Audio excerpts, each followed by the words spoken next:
అందరికీ నమస్కారం.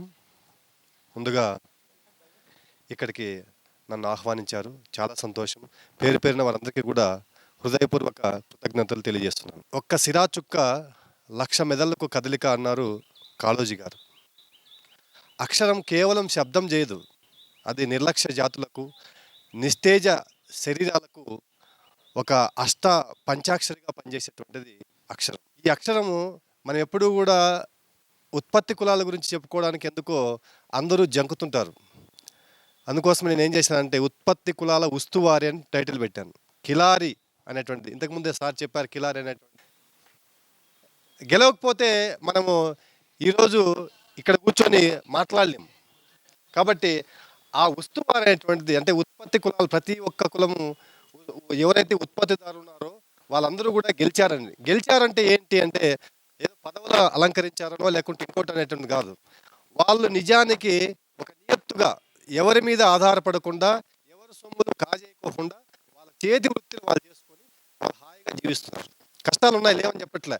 వాళ్ళ పని వాళ్ళు చేసుకుంటూ వాళ్ళ జీవితాన్ని వాళ్ళు నెగ్గుకుంటూ వస్తున్నారు కాబట్టి వాళ్ళు ఖచ్చితంగా విజయం సాధించినట్టే. కాబట్టి నేనేం చేశానంటే ఉత్పత్తి కులాల ఉస్తువారి అనే పదానికి చూస్తే మీరు ఒక రీచ్ కావడం, గెలవడం అనేటువంటి అర్థం వస్తుంది. కిలారి అంటే మనకు డిక్షనరీలో కనుక కనిపిస్తుంది. గొల్లవాడి అనేటువంటి అర్థం డిక్షనరీలో ఉంది. ఇది కిలారి అనే పదమే చాలా మందికి తెలియదు. చాలా ప్రాచీనమైనటువంటి పదం ఇది. మనం ఎందుకు ఉపయోగించకూడదు ఈ కిలారి అనే పదాన్ని తీసుకుని అని ఆలోచన వచ్చి ఆ పదాన్ని ఉపయోగించారు. ఇక్కడ పశుపాలకులు కావచ్చు, గొర్రెల కాపర్లు కావచ్చు, ఇంకా ఎవరైతే ఉన్నారో పందులు కాసేటువంటి వాళ్ళు కూడా. కాపరి అంటే కాపు కాసేవాడు, పంటను కాపు కాసేవాడు కాపోడు. రాయలసీమలో రెడ్లను కాపల్లో ఉంటారు. పంటను కాస్తుంటాడు కాబట్టి కాపలు అంటారు. అలా పుట్టుకొచ్చినటువంటిదే ఈ కిలారి.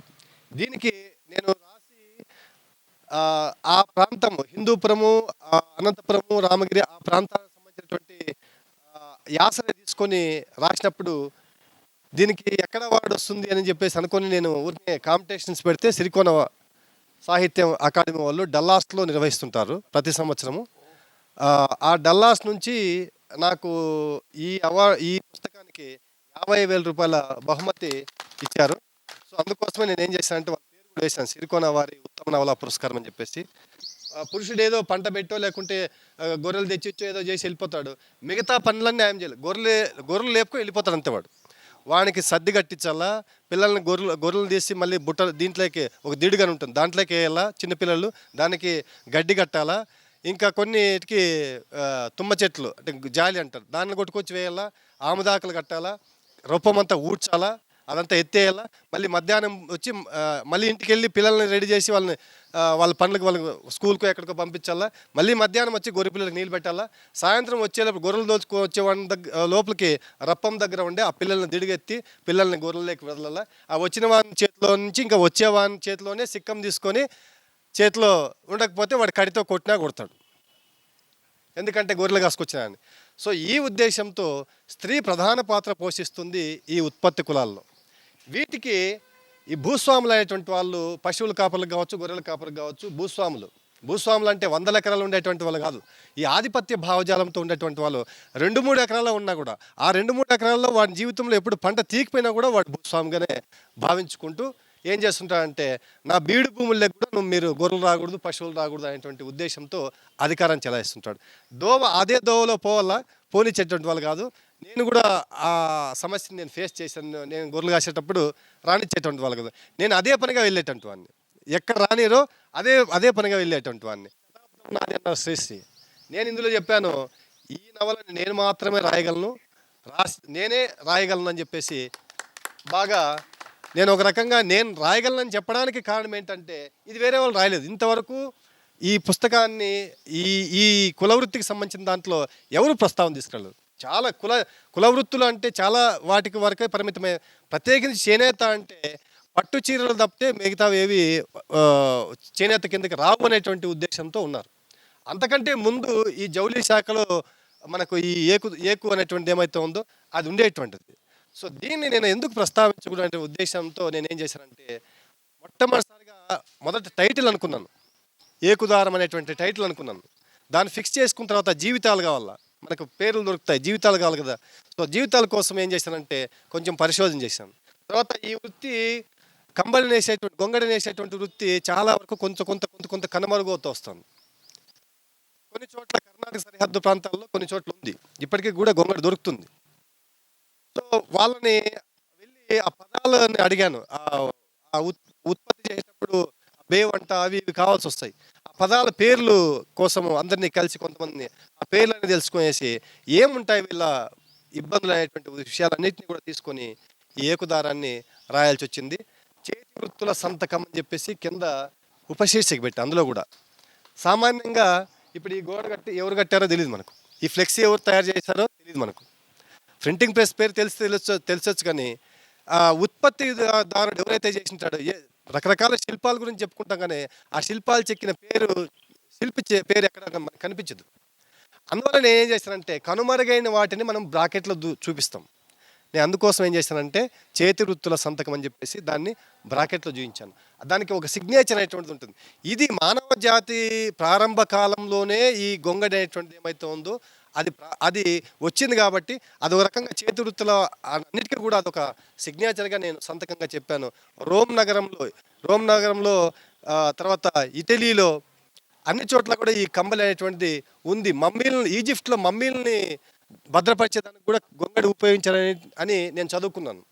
ఇంత ప్రాశస్తం ఇందాక యాదగిరి సార్ చెప్తూ ప్రవక్త కావచ్చు, శ్రీకృష్ణుడు కావచ్చు, వీళ్ళందరూ కూడా గొర్రెల కాపర్లు అయినటువంటి వాళ్ళే, పశుపాలకులు అయినటువంటి విషయాన్ని చెప్పారు. దాన్నే కన్నడలో కోశ సుత్తు దేశ సుత్తు కోశ ఓదు అని ఒక మాట చెప్తారు. మీరు చెప్పిన దానికి చాలా దగ్గరగా ఉంటుంది. దేశ సుత్తు కోశ హోదు అంటే దేశమన్నా చుట్టాలంట, తిరిగేటువంటి వాడు సంచారికే జ్ఞానం ఉంటుంది. ఇప్పుడు ఎంత సమయం అయిందంటే మనం వాచ్లు చూస్తాము, గొర్రెల కాపరి దగ్గరికి పోతే ఇట్లా పెడతాడు, ఈ వేల దగ్గర ఎంత నీడు పడుతుందో అంత టైం ఖచ్చితంగా ఉంటుంది. 12 గంటలు అంటే 12 గంటలు. గొర్రెల కాపరి వానికి ఎట్లా తెలుసు, వానికి వాచ్ లేదు కాబట్టి వాడు సమయం చెప్తాడు. కాబట్టి సంచారికి ఎక్కువగా తెలివి ఉంటుంది.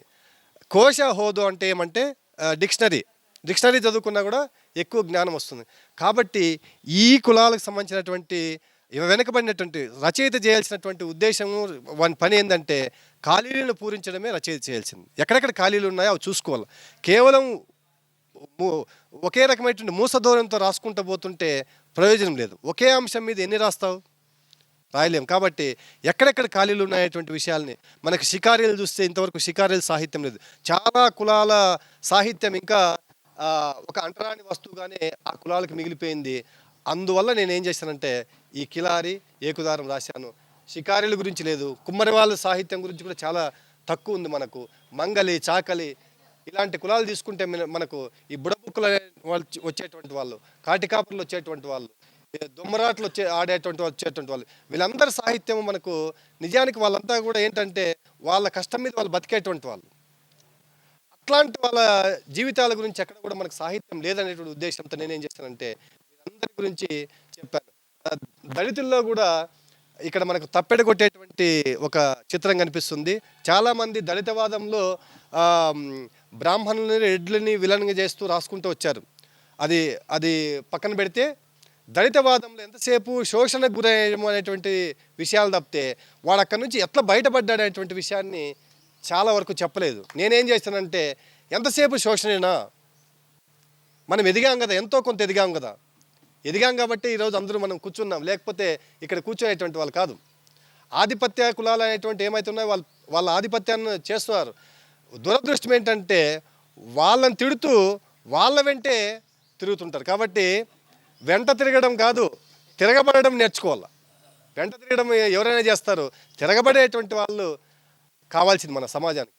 కాబట్టి ఆ తిరగబడే తత్వాన్ని నేను ఈ సాహిత్యం ద్వారా తీసుకోవాలనే ఉద్దేశంతో కిలారి అనేటువంటి పేరు పెట్టి అందులో మాదిగ కులం వాడేటువంటి వాడు ఆ వృత్తి చేసేటువంటి ఆ వృత్తిదారుడు ఏ విధంగా బయటకు వచ్చేటువంటి విషయాన్ని, తర్వాత మేదర వాళ్ళు, బుట్టలనేటువంటి వాళ్ళు, భూస్వాములతో ఏ విధమైనటువంటి ఇబ్బందులు పడేటువంటి వాళ్ళు అనేటువంటి విషయాలను చెప్తూ, ఒక గొర్రెల కాపరి, ఒక పశువుల కాపరి, యాదవులు కూడా ఇందులో ఉన్నారు, వాళ్ళు ఏ విధమైనటువంటి భూస్వాములతో ఇబ్బందులు పడి ఆ ఇబ్బందులు ఎదుర్కొని వాళ్ళు ఆ ఊరు నుంచి ఇంకొక ఊరికి వలసన్నా కూడా ఒక రకంగా చెప్పాలంటే వాళ్ళు కూడా సంచారమే. ప్రతి ఒక్కరూ వలస ఒక చోటు నుంచి ఒక చోటుకు పోతుంటారు.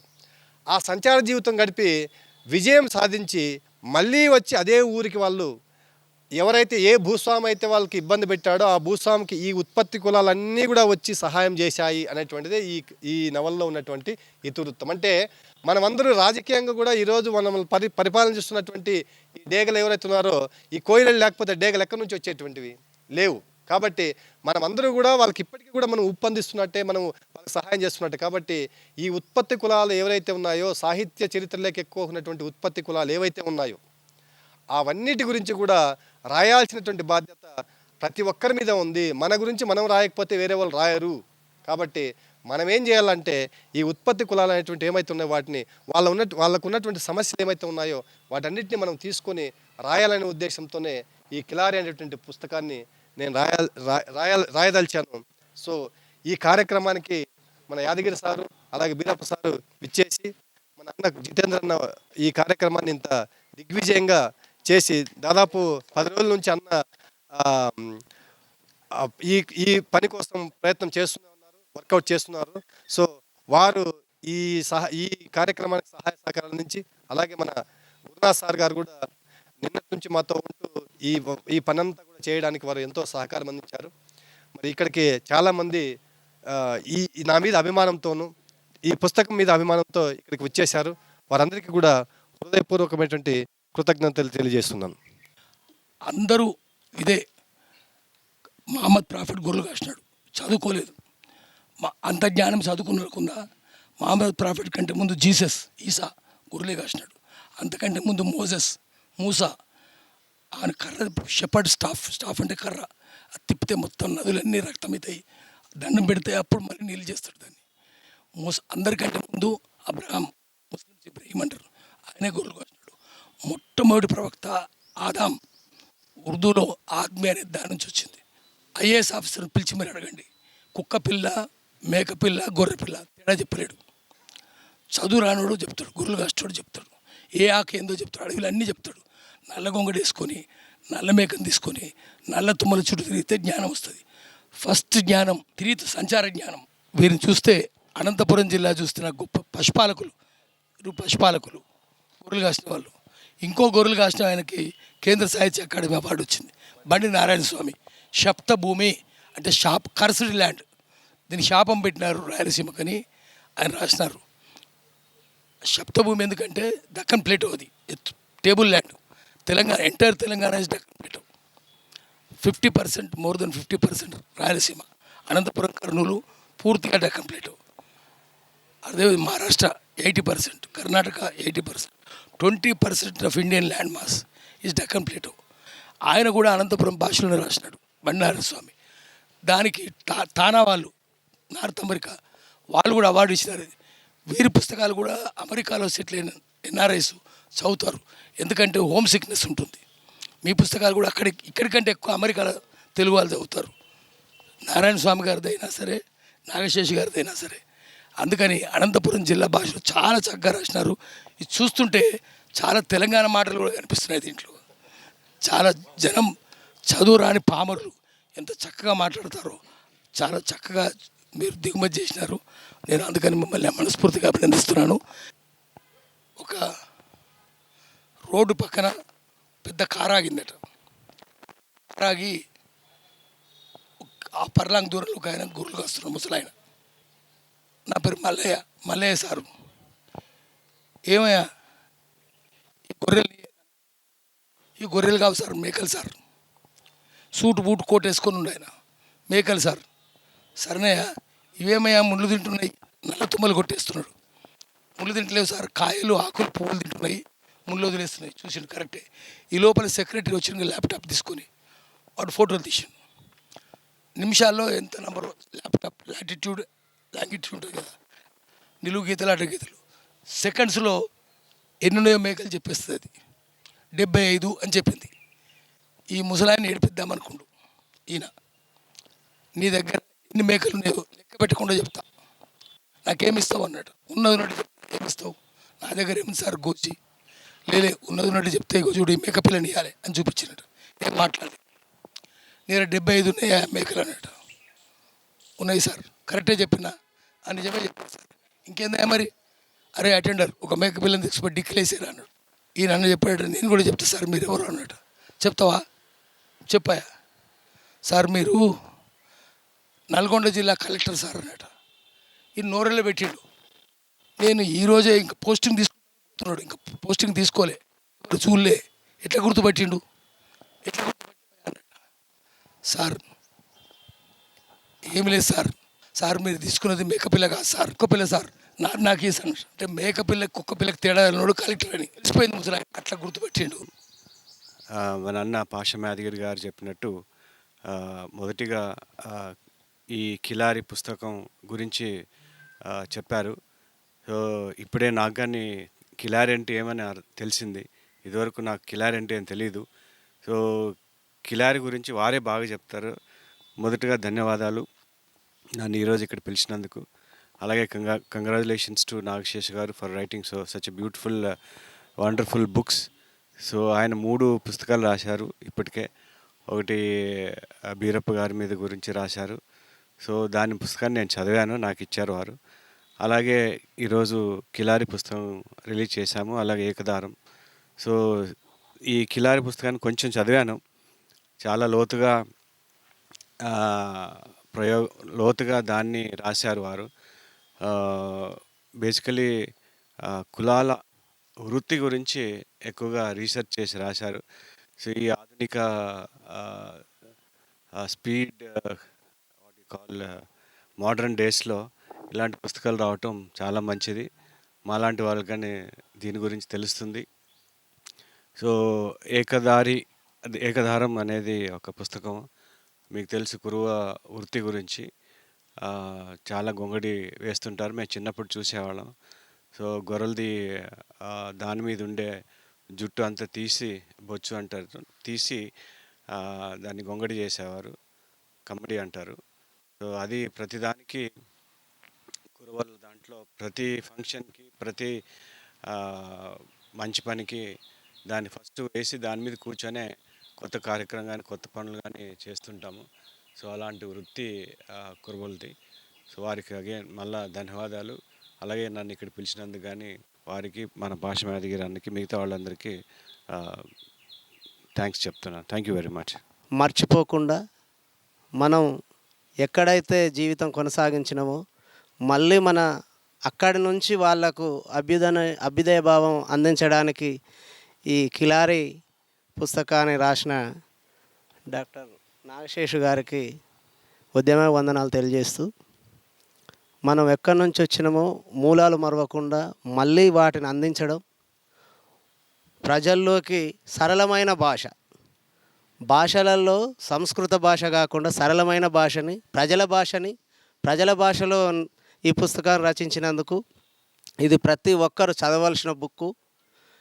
ఈ పుస్తకం ప్రతి ఒక్కరి వారి ఇంట్లో ఉండాలి. ఒక్క కులమే కాదు, అన్ని కులాల వృత్తులకు సంబంధించిన పుస్తకంగా ఇది ముద్రించబడ్డది. అన్ని జాతులకు సంబంధించిన రకంగా ఈ పుస్తకం ఉన్నది కాబట్టి ప్రతి ఒక్క జాతి వాళ్ళు, కింది స్థాయి నుంచి వచ్చిన వాళ్ళే ఇప్పటి వరకు పరిపాలకులుగా ఉన్నారు.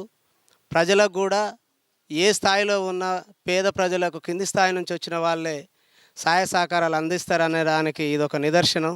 ఈ అవకాశం ఇచ్చిన పెద్దలకు మనస్ఫూర్తిగా ఉద్యమ వందనాలు తెలియజేస్తూ ముగిస్తుంది. పెంచినటువంటి పెద్దలు పాషం యాదగిరన్న గారు, డాక్టర్ బీరప్ప గారు, అందరికీ నమస్కారం.